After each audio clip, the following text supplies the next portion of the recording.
South India shopping mall the wedding Mantra సరికొత్త wedding collection South India shopping mall.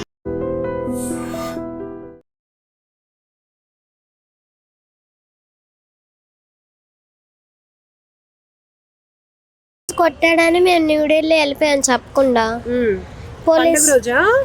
Sankranti పండుగ కనుమ రోజు కొట్టాడని న్యూఢిల్లీ వెళ్ళిపోయాము. ఇక్కడ మిస్సింగ్ కేసు పెట్టారు. ఎందుకు వెళ్ళారు? అక్కడ ఎవరైనా ఉన్నారా? కేసు పెడతానేమో ఆ ఆంటీ మాట్లాడారు కదా ఇందాకలా, ఆ ఆంటీ రప్పించేసి ఇక్కడ ఫస్ట్ రాగానే ఆంటీ ఇంటికి వెళ్ళాం. ఆ తర్వాత ఏమో ఈ స్టేషన్కి వచ్చాం. స్టేషన్కి వచ్చేసి మా నాన్న మా అన్నయ్య వచ్చారు, బతిమాలాడు. ఆ తర్వాత అయిపోయింది. బయట కూర్చొని బ్రతిమలాడారు. డాడీ అమ్మనా?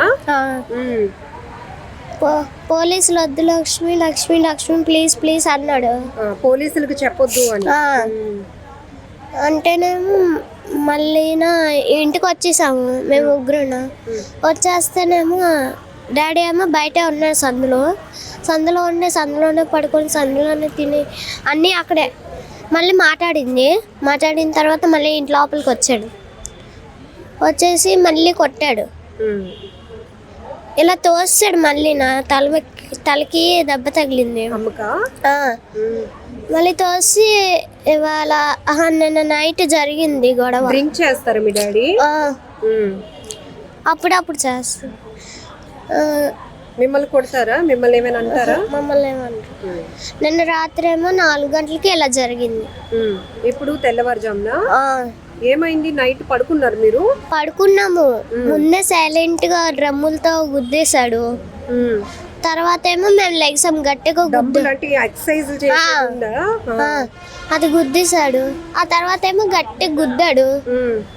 గుద్దేసిన తర్వాత ఏమో అమ్మ అప్పుడు అరవలేదు, ఇలా వణికిపోయింది. మళ్ళీ 10 సార్లు దాకా గుద్దాడు. అమ్మేమో కోమలోకి వెళ్ళిపోయింది. నాన్నేమో పిల్ల జాగ్రత్త చెల్లి నువ్వు చూసుకో అన్నాడు. ఎవరితో చెప్పాడు? అన్నయ్యతో. నువ్వు విన్నావా? చెల్లి జాగ్రత్తగా ఉండండి రీతు, మేము వెళ్ళిపోతున్నాం అని చెప్పాడు. ఊరేసుకొని చనిపోయాడు. ఆ టైంలో అమ్మని కొడుతున్నప్పుడు 4 గంటలకు మీరు లేచిపోయారా? అన్నయ్య లేచిపోయాం. మరి చెప్పారా ఎందుకు నాన్న అలా చేస్తున్నావు అని? భయం వేసిందా? భయం వేసింది చాలా. నా పేక మీద కత్తి పెట్టాడు. నీ పేక మీద? అరిస్తే నేను మీ చెల్లిని చంపేస్తాను అన్నాడు. అలా అన్నాడా మీ నాన్న? మమ్మల్ని బాత్రూంలోకి పంపించేసి నాన్నేమో ఉరిబోసేసుకున్నాడు. నీ పేక మీద కత్తి పెట్టడం ఏంటమ్మా నాన్న? అంతే, ఉరిబోసేసుకున్నాడు మమ్మల్ని బాత్రూంలోకి పంపించి. అంతే. ఏ క్లాస్ చదువుతున్నావు? 5th. అన్నయ్య ఇప్పుడు 10th అయిపోయింది. ఏంటి వినడానికి చాలా దారుణంగా ఉంది అసలు. ఇద్దరు పిల్లల పరిస్థితి ఏంటి అన్నది కూడా ఇంక ఇప్పుడు ఎవరైనా ఉన్నారా ఇప్పుడు మీ ఇంటి దగ్గర? చుట్టాలు బంధువులు మిమ్మల్ని చూసుకోవడానికి విజయవాడలో ఉన్నారు. ఇప్పుడు ఇంకా ఎవరు రాలేదు? లాంగ్ రిలేషన్ అండి కొద్దిగా. అందుకని ఇన్ఫార్మ్ చేస్తే నేను ఆఫీస్కి వెళ్ళిపోతే, మార్నింగ్ డ్యూటీకి వెళ్ళిపోతే నాకు ఎస్ఐ గారు ఫోన్ చేశారు. సో అంటే నేను అన్నాను రిలేషన్ మాకు వాళ్ళకి లేదు, కానీ కొద్దిగా మీరు పెద్దరకంగా రండి అనగానే వెంటనే వచ్చాను. మా ఇంట్లో బ్యాగ్ పెట్టి, మా అమ్మగారు నేను ఉంటాను, ఏజ్డ్ పర్సన్, కొద్దిగా కాలేజ్ బాగోదు, బయటకి అది రాలేరు. సరే అని చెప్పి వచ్చే సిచ్యువేషన్ చూస్తే అక్కడ మన 10 మంది పోలీసులు ఉన్నారు. వెళ్ళాను, చెప్పారు మామూలుగా. ఇలా చెప్పగానే ఎవరెవరున్నారు కొద్ది ఫోన్ నెంబర్లు కావాలని వాళ్ళు అడిగారు. ఫోన్ నెంబర్స్ ఎవరెవరు వీళ్ళకి చుట్టాలన్నారు. వీళ్ళు కొంతమంది చుట్టాలు మనకు తెలియదు, కొంతమంది తెలుసు. ఉన్ని చుట్టాల నెంబర్లు ఆల్రెడీ నేను ఇవ్వకముందే వాళ్ళు కొడుకు ఇచ్చాడు కొన్ని, తర్వాత ఒక 2 ఇచ్చాను. ఎవరికి ఫోన్ చేసినా కొందరు అవుతున్నాయి, కొందరు అవ్వట్లేదు, కొందరు రెస్పాండ్ అవ్వట్లేదు, కొందరు రాలేదు. ఇప్పుడు కూడా ఫోన్ చేసి ఇప్పుడే జస్ట్ మాట్లాడాను. ఇప్పుడు ట్రైన్ ఇంకా వాళ్ళ అమ్మకి బాగోలేదు అంటే, వీళ్ళ అమ్మమ్మ బాగోలేదు, సిలిండర్ ఎక్కిస్తున్నారు, ఇది అయిపోయాక ట్రైన్ చూసుకొని వస్తాం, ఏ టైం వస్తామో తెలియదు అంటున్నారు. మా ఇంట్లో నాన్న ఏమైనా రాశారా మేమిద్దరం చనిపోవడానికి కారణమని? నేను చనిపోవడానికి అంటే ఒక ఫ్రెండ్ని కలిసింది అమ్మ. కలిస్తేనేమో వచ్చి దీనివల్ల గొడవలు వచ్చేసి ఇలాగా నా చావుకి నగేషే కారణం అని చెప్పి. పేరు నగేష్ అని రాశాడు అక్కడ? రాశాడు. రాసి ఇక్కడ పేపర్ మీద రాసారా? కింద కింద నేలపైన చాక్ పీస్ తో రాసారా? విశాఖ రెడ్డి కంచరపాలెంలో విషాదకర ఘటన జరిగింది. భార్యను అత్యంత దారుణంగా కొట్టి చంపి భర్త కూడా ఆత్మహత్య చేసుకున్న ఘటన. ఈ విషాదంతో ఇద్దరు పిల్లలు తల్లి తండ్రిని కోల్పోయాయి. ఇప్పుడు రోధిస్తున్నటువంటి పరిస్థితి ప్రతి ఒక్కరిని కంటతడి పెట్టిస్తోంది. అనుమానం పెనుభూతంగా మారి ఇద్దరు ప్రాణాలని బలి తీసుకున్నటువంటి ఘటన ఇది. అసలు ఏం జరిగింది అడిగి తెలుసుకుందాం. కంచరపాలెం సిఐ చంద్రశేఖర్ గారు మనతో పాటు ఉన్నారు. సరే, ఈ ఇన్సిడెంట్కి కారణం ఏంటి సార్? అసలు భార్యను అంత దారుణంగా చంపి అతను కూడా సూసైడ్ చేసుకోవడానికి కారణం ఏంటి? ఈ భార్యాభర్తలండి మన నందిక మా గోపీనాథ్ అండ్ భార్య లక్ష్మి అనే ఇద్దరు కూడా విజయవాడలో ఉండేవారండి. 18 ఇయర్స్ ఉన్న తర్వాత 18 ఇయర్స్ ఉన్న తర్వాత ఒక 9 months బ్యాకే వైజాగ్ రావడం జరిగిందండి. ఆ తర్వాత ఇద్దరు కూడా వాళ్ళ అమ్మ ఇంట్లో ఉండేవారు కంచరపాలెం లిమిట్స్లోని. ఉన్న తర్వాత వీటి మీద అనుమానం, తర్వాత హౌస్ డాక్యుమెంట్స్ కూడా అడుగుతుండేవాడు. దాని మీద ఆవిడ ఇవ్వనని చెప్పింది. ఎప్పుడు కూడా ఈ అనుమానంతో గొడవ పడడం వలన నైబర్స్ కూడా అందరూ కూడా చెప్తున్నారండి. దాని మీద నిన్న నైట్ ఏంటంటే ఇంట్లో ఉన్న డబ్బులతోని పిల్లలంతా పడుకున్న తర్వాత తల మీద కొట్టి చంపడం జరిగింది. ఆ టైంలో వాళ్ళ అబ్బాయి కూడా అడ్డుకుంటే అతను కూడా కూతుర్ని కూడా బెదిరించి వాళ్ళని వేరే రూమ్లో బంధించి అతను హ్యాంగింగ్ చేసుకోవడం జరిగిందండి.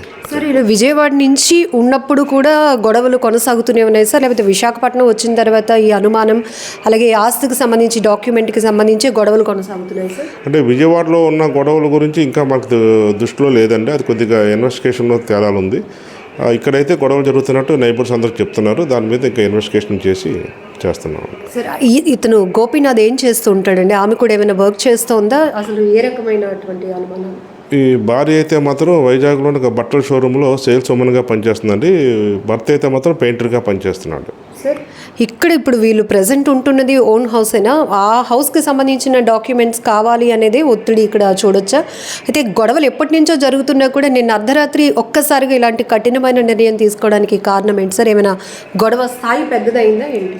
అంటే అక్కడ ఉన్న మనకి ప్రిలిమినరీ ఎంక్వైరీలో జరిగిన సమాచారం ప్రకారం ఏంటంటే భార్య తాలూకా తల్లిదండ్రుల తాలూకా హౌస్ వాళ్ళు ఇచ్చేస్తానంటే వాళ్ళు ఓల్డ్ ఏజ్లో వీళ్ళు 9 months బ్యాక్ రావడం జరిగింది. వాళ్ళ తల్లిదండ్రులు ఇద్దరు చనిపోయారు. ప్రజెంట్ ఈ ఈవిడికే ఆ ఇల్లు కూడా వస్తుంది. దాని డాక్యుమెంట్స్ లోన్ కోసం అడుగుతున్నాడని గొడవ పడేవాడు. దట్ ఆవిడ మీద అనుమానంతో ఎప్పుడు కూడా గొడవ పడడం జరిగింది. ఈ గొడవలు కొనసాగుతున్న క్రమంలో ఆమె అతని పైన కేసులు ఏమైనా పెట్టిందా సార్? ఆ కేసు వెనక్కి తీసుకోవాలి, స్టేషన్లో కంప్లైంట్ ఇచ్చిన కంప్లైంట్ వెనక్కి తీసుకోవాలని నిన్న అర్ధరాత్రి కూడా చాలా బలంగా వీళ్ళిద్దరి మధ్య తగాదా జరిగినట్టు తెలుస్తోంది. అంటే కేసెస్ అంటే ఎప్పుడు కూడా గొడవ పడడం జరిగేదండి. దాని మీద వాళ్ళు దిశ పోలీస్ స్టేషన్లో ఇచ్చారు. అక్కడ కూడా కేసు అయితే రిజిస్టర్ చేయొద్దండి. ఆవిడ ఏంటంటే అక్కడ రిపోర్ట్ మీద కౌన్సిలింగ్ చేసి చెప్పడం జరిగిందండి. కౌన్సిలింగ్ కూడా వాళ్ళు చేసి పంపించడం జరిగింది. సో నిద్రపోయే టైంలో భార్యను అలా డంబుల్తో కొట్టి చంపాడు అంటున్నారు. తర్వాత అతను కూడా ఆత్మహత్య చేసుకున్నాడు. ఆ సమయంలో పిల్లల పరిస్థితి ఏంటి సార్? వాళ్ళు అడ్డుకునే ప్రయత్నం చేశారా? పిల్లల వయసు, వాళ్ళ చదువులు ఏంటి సార్ అసలు? వాళ్ళ బాబు 10th అయిపోయిందండి రీసెంట్గా. పాప ఏమో 5th చదువుతుంది. ఫస్ట్ ఎప్పుడైతే సౌండ్ వచ్చిందో లేచి అడ్డుకోబోయారు. అడ్డుకున్నప్పుడు వాళ్ళని కూడా బెదిరించి వేరే రూమ్లో బంధించి అతను కూడా హత్య చేసిన తర్వాత అతను హ్యాంగింగ్ చేసుకుని చనిపోయాడు. ఈ భార్య భర్తల గొడవల మధ్యలో పిల్లల్ని ఎప్పుడైనా కొట్టడం కానీ ఇట్లాంటివి చేసినట్టు? లేదండి, అటువంటిది ఏం లేదు.